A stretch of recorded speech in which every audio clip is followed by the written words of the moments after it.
Résistante au temps et aux aléas de l'histoire, la pierre est le matériau de construction le plus fréquemment utilisé jusqu'à une période récente, en France et plus largement en Europe. De la modeste maison à nos châteaux majestueux, elle matérialise notre savoir-faire. Mais quelle est son histoire ? Quel est son parcours avant qu'elle ne vienne habiller nos édifices ?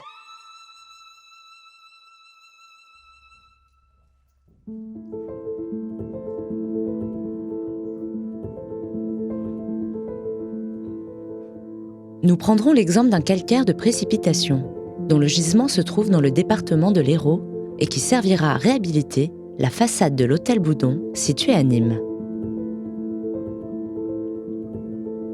Le calcaire de précipitation est exploité dans des carrières. Cette pierre, de plus de 20 millions d'années, a commencé à se former durant la période géologique du Miocène. À cette époque, l'ancêtre de la mer Méditerranée se tenait là. La pierre d'aujourd'hui est composée de dépôts marins qui s'est solidifiée à travers les âges au fond de l'eau. À l'échelle du monde, c'est une pierre jeune.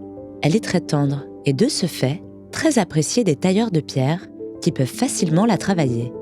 Ce n'est pas un gisement rare.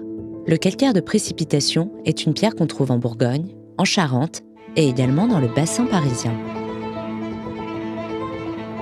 Afin d'en faciliter la logistique et le transport, tous les blocs sont taillés aux mêmes dimensions, 2,20 m de long par 1,40 m de large et 1 m de haut. Ils sont extraits avec une haveuse en quadrillage vertical. Le carriériste vient ensuite les scier en tranches de différentes épaisseurs en fonction de la commande. Elles sont ensuite transportées jusqu'à l'atelier des tailleurs de pierre.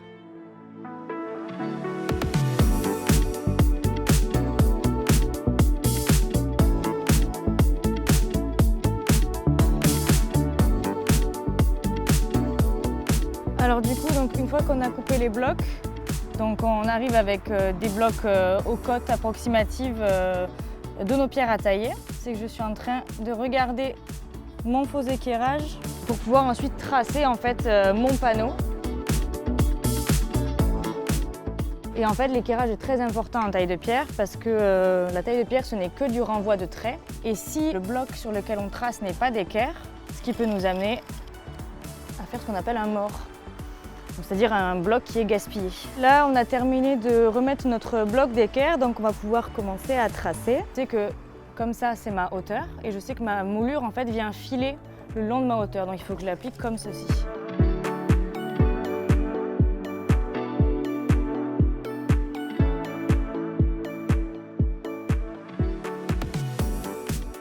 Alors du coup, maintenant que j'ai fait mes deux références sur le côté, je vais venir dégrossir avec la disqueuse.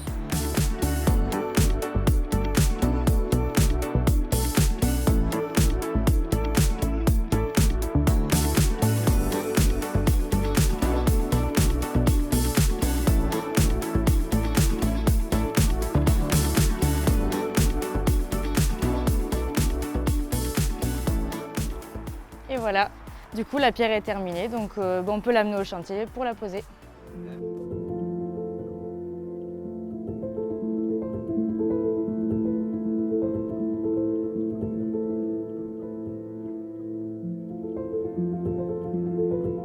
Donc la façade est composée de pierres de taille que vous pouvez voir ici.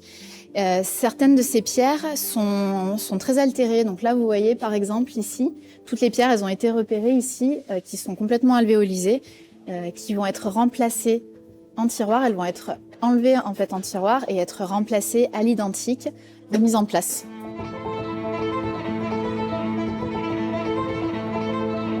La pierre, oubliée au siècle dernier en faveur du béton, a de nouveau un bel avenir devant elle. Son usage s'inscrit dans les principes de construction durable et par son histoire, elle accorde les hommes sur ses vertus indéniables dans l'architecture contemporaine.